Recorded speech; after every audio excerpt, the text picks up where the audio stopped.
December 4th. So 2 days later, I wrote back to Mark Banty, basically saying, "You're full of shit." Now, I didn't say "you're full of shit," but in responding to his letter, I essentially said, "No, you got it all wrong. It's like everything you're claiming that I'm doing that constitutes libel is absolutely not libel. It is very truthful statements that are supported by evidence." And I said, "Bring it. Let's go to court. I'd be happy to discuss this in court," kind of thing. So anyway, I never got a response to that cease and desist demand letter. I did some follow-up responses of my own, but I wanted to add that towards the end of that letter, as a conclusion to that letter back to Mark Banty, I said, if you and Sue Montgomery formally withdraw this false accusation of libel, if you publicly apologize for this false accusation of libel, and if Sue Montgomery, in her capacity as the Gazette's justice reporter, actually finally gets around to actually writing about the Unitarian Universalist Association's false, blasphemous libel accusation against me and how they're trying to intimidate me into removing blog posts that tell the readily verifiable truth about such despicable crimes as pedophilia and rape committed by certain Unitarian Universalist ministers, such as Reverend Mac Wallace Mitchell, to name but one of them, because there are others.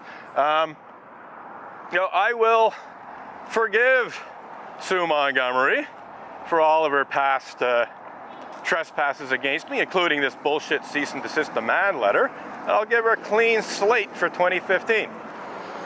So if Sue Montgomery had responded positively to that offer of essentially forgiving her on some certain conditions, it was conditional forgiveness. It was not unconditional forgiveness, but if you met these three conditions, if Sue met these three conditions, I would have forgiven her. I would have given her a clean slate for 2015 and 2016 and 2017, but she didn't. She never responded in any way whatsoever, neither did her lawyer, Mark Banty. She totally ignored that offer of forgiveness if she acknowledged that what I'm saying about her is actually very solidly founded on fact, and that she did, in fact, never at any time report on the injustices, abuses, and hypocrisy that I'm protesting against outside the Unitarian Church of Montreal, which includes, but is by no means limited to, such despicable crimes as pedophilia and rape committed by certain Unitarian Universalist ministers, and cover-up and denial of such despicable crimes as pedophilia and rape committed by certain Unitarian Universalist ministers. So here we are, protesting once again in front of the Unitarian Church of Montreal, and I actually made a new picket sign this morning, or I should say I recreated or republished an old picket sign, which we're going to see in a second because it's in my hands. I'm displaying it. So one more time here, let's get back to the basics. Unitarian Universalists do in fact attempt to misuse Canada's blasphemy law in clergy, sex abuse, cover-up and denial legal bullying that is clearly intended to cover up, if not outright deny, what the Unitarian Universalist Association's Canadian attorney, Maitre Marc-André Coulombe of Stikeman Elliott Barristers and Solicitors, LLP, described as such despicable crimes as pedophilia and rape committed by certain Unitarian Universalist ministers. I could just as easily say Unitarian cover-up and denial of clergy abuse sucks. And it sucks in every sense of the word. It was like pretty pathetic, useless attempt to shut me up. It really sucked on a legal front because it was total bullshit, easily proven to be bullshit. Yes, Unitarian Universalist perversion of justice sucks, you asterisk you. So yes, let's see the signs that I'm displaying in my hands right now for the public. Oh look, wait, before we do that, let's show there's a whole bunch of cars. Oh, and another police car. So let's see what happens with this police car coming this way. I wonder if it's the same guy. So anyhow, we'll let the police car see my picket signs. We'll see if it's the same one. 39, no, it's not the same one. It's a different police car. So you know, we'll see. I get around in a second to showing the picket signs, one of which is specifically about Sue Montgomery's involvement in Unitarian Universalist cover-up efforts, or at minimum her complicity in Unitarian Universalist cover-up efforts. But as far as I'm concerned, you know, a justice reporter that refuses to report a story about misuse of Canada's blasphemy law and clergy sex abuse cover-up and illegal bullying is basically not just passively complicit, but actively helping her religious community to conceal such despicable crimes as pedophilia and rape. And even before I was falsely accused of a criminal act of blasphemous libel for blogging about Unitarian Universalist pedophiles and rapists, Sue Montgomery had repeatedly refused to report on my protest outside the Unitarian Church of Montreal, even though I asked her on several different occasions that, you know, in her capacity as the Gazette's justice reporter, that she should report on this protest and the issues it's protesting, which include previous false criminal charges being brought against me, which I was acquitted of. But it also, well, yeah, I was going to say that that, you know, the misuse of the criminal justice system also includes seeking a restraining order against me on very questionable grounds.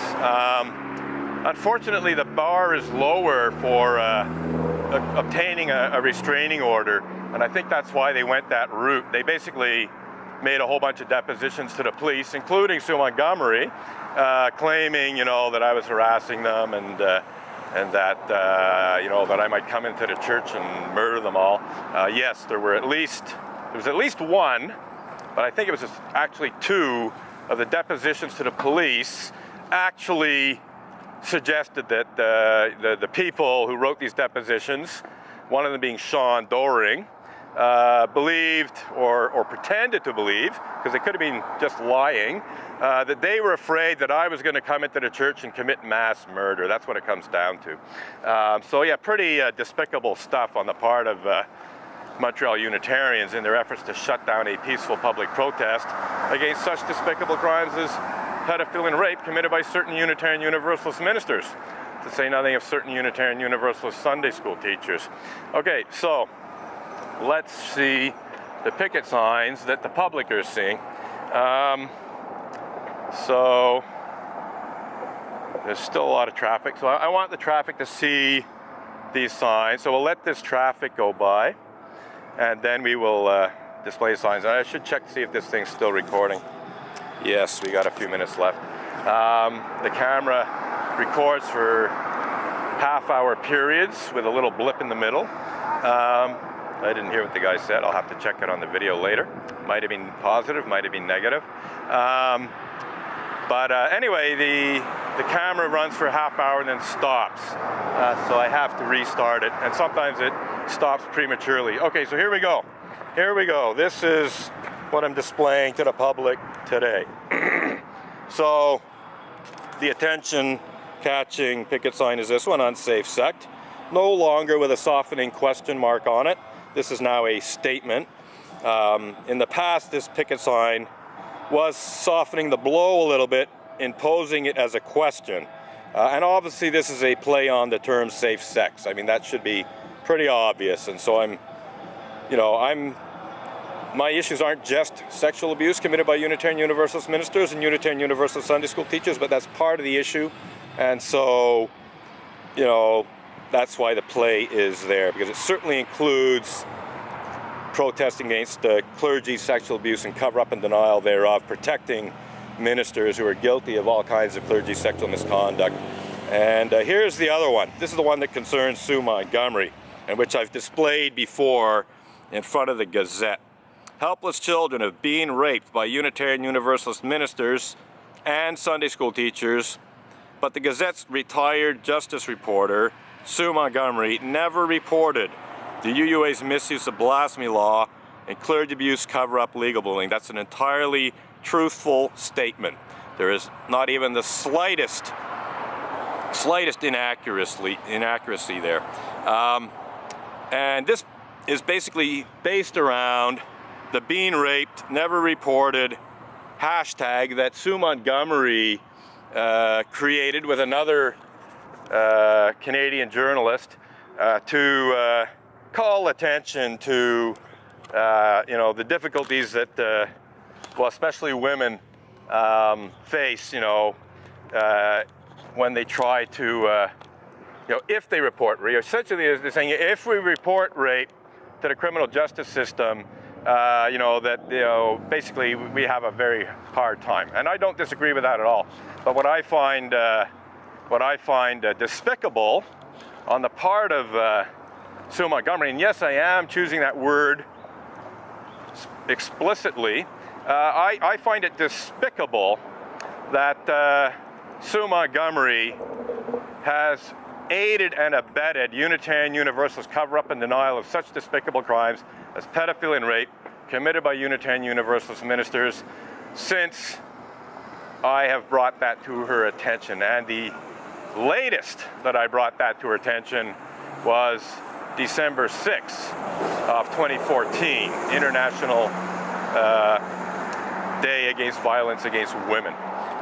So I told Sue Montgomery about the Unitarian Universalist Association's false blasphemous libel accusation against me, which sought to conceal pedophilia and rape committed by Unitarian Universalist ministers on December 4th of 2014, and made it clear to her that I expected her to report this story in the Gazette in her capacity as the Gazette's justice reporter, and she refused.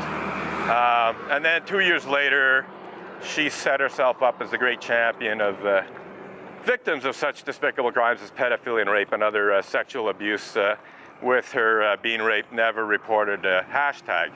So a bit of a hypocrite there, Sue Montgomery. Anyhow, let's continue here, but my half-hour recording time is almost up, so we're going to have to restart the recording soon. Yeah, we got a few seconds left. We'll let the camera cool down a bit, and then I'll re-record another half-hour segment.